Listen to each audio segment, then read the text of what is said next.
10वी-12वी पदवीनंतर पुढे काय? वैद्यकीय क्षेत्रात हवंय उज्ज्वल भविष्य आणि 100% रोजगार. मग निवडा केपी पॅरे मेडिकल इन्स्टिट्यूट. प्रगत तंत्रज्ञान, दर्जेदार शिक्षण आणि कौशल्यपूर्ण प्रशिक्षण एकाच ठिकाणी. हो, आम्ही घेतो तुमच्या कौशल्य विकासाची जबाबदारी आणि हे आमचे विद्यार्थी सरकारी खासगी हॉस्पिटल आणि नामांकित लॅबमध्ये कार्यरत. आजच प्रवेश घ्या केपी पॅरे मेडिकल इन्स्टिट्यूट. शिक्षण, कौशल्य आणि रोजगारांचं विश्वसनीय. नमस्कार, मी सुद्धा महाराष्ट्र खबर न्यूज मध्ये आपल्या सगळ्यांचं स्वागत. दिल्लीच्या जंतर मंतरवर गेल्या 34 दिवसांपासून विद्यार्थ्यांचं आंदोलन सुरू असून सोनम वांगचुक यांच्या उपोषणाचा आज 26वा दिवस आहे. आंदोलनादरम्यान झालेल्या लाठीचार्ज नंतर आता पंतप्रधान नरेंद्र मोदी यांनी स्वतः पुढाकार घेत विद्यार्थ्यांच्या सुरक्षेसह पेपरफुटी प्रकरणावर मोठी घोषणा केली आहे.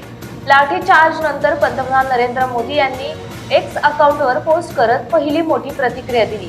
देशातील तरुणांच्या भविष्याशी खेळणाऱ्या कोणत्याही व्यक्तीला सोडलं जाणार नाही असा स्पष्ट इशारा देत पेपरफुटी प्रकरणातील दोषींना कठोर शिक्षा व्हावी यासाठी फास्ट ट्रॅक कोर्ट स्थापन करण्याची घोषणा त्यांनी केली. संबंधित विभागाला तातडीने आवश्यक ती कारवाई करण्याचे निर्देशही देण्यात आले. दुसरीकडे दिल्लीतील जंतर मंतरवर आंदोलन अधिकच चिघळलं. रात्री अचानक झालेल्या दगडफेकीनंतर पोलीस आणि आंदोलक पुन्हा आमने-सामने आले. विद्यार्थ्यांचं आंदोलन 34व्या दिवशी पोहोचलं असून लडाखच्या मागण्यांसाठी सोनम वांगचुक यांचं उपोषणही सुरू आहे. दरम्यान लाठीचार्ज करणाऱ्या पोलिसांविरोधात न्यायालयात जाणार असल्याची भूमिका आंदोलनकर्त्यांनी घेतली. या संपूर्ण प्रकरणाला आता राजकीय वळण मिळालं आहे. राहुल गांधींच्या आंदोलनामुळे केंद्र सरकारवर दबाव वाढल्याचं बोललं जात आहे. देशभरातून मोठ्या संख्येने विद्यार्थी दिल्लीत दाखल होत आहेत.